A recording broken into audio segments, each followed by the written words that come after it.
তিনি কি কারণে পদত্যাগ করেছেন এই বিষয়ে আমাদের কোনো আগ্রহ নাই, কারণ আমরা আগে থেকেই বিবেচনায় নিয়েছি যে তিনি প্রেসিডেন্ট পদে থাকার আর যোগ্য নন, তিনি তার যোগ্যতা হারিয়েছেন। অস্থায়ী প্রেসিডেন্ট হিসাবে বাংলাদেশের সংবিধানের 54 অনুচ্ছেদ অনুযায়ী বর্তমান মাননীয় স্পিকার দায়িত্ব গ্রহণ করেছেন। আমরা তাকে অভিনন্দন জানাই এবং আমরা তাকে আশ্বস্ত করছি তিনি যতদিন দায়িত্ব পালন করবেন আশা করব যে তিনি ন্যায়নিষ্ঠভাবে এই দায়িত্ব পালন করবেন, নির্মোহভাবে দায়িত্ব পালন করবেন, কারো প্রতি তিনি কোনো ধরনের কোনো পক্ষপাতিত্ব করবেন না।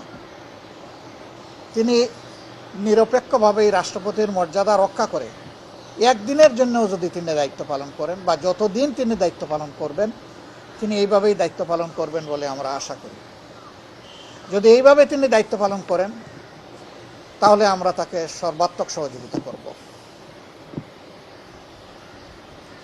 আমরা অস্থায়ী রাষ্ট্রপতির সুস্বাস্থ্য কামনা করি। সংবিধান অনুযায়ী 90 দিনের ভিতরে পরবর্তী প্রেসিডেন্ট নির্বাচন করতে হবে। তো যেহেতু এর ভিতরেই সংসদ অধিবেশন হওয়ার কথা রয়েছে, কাজেই স্বাভাবিক প্রক্রিয়াই হয়তোবা সেই প্রেসিডেন্ট নির্বাচন অনুষ্ঠিত হবে। সময় আসলে আমাদের ভূমিকা কী হবে ইনশাআল্লাহ আপনারা দেখতে পাবেন। বাংলাদেশ সামনের দিকে এগিয়ে যাক, এটা সকলের প্রত্যাশা।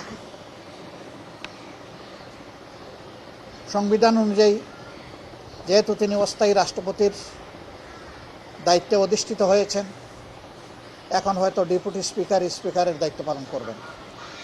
যত সময় মাননীয় অস্থায়ী রাষ্ট্রপতি তার দায়িত্ব পালন করবেন, তারা যখন স্পিকার হিসাবে শপথ নিয়েছেন অথবা ডেপুটি স্পিকার হিসাবে শপথ নিয়েছেন, একই সাথে এই শপথটাও হয়ে গেছে অস্থায়ী রাষ্ট্রপতি হিসাবে স্পিকারের এবং স্পিকার হিসাবে ডেপুটি স্পিকারের। কাজে এখানে কোনো সাংবিধানিক সংকট তৈরি হওয়ার কথা না। আমরা চাই কোনো সংকট তৈরি না হোক,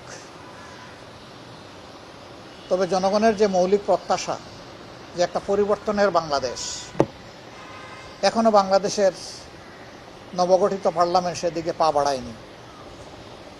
আমরা অনবরত আমাদের চেষ্টা চালিয়ে যাচ্ছি, ভিতরে এবং বাইরে আমাদের এই চেষ্টা অব্যাহত থাকবে।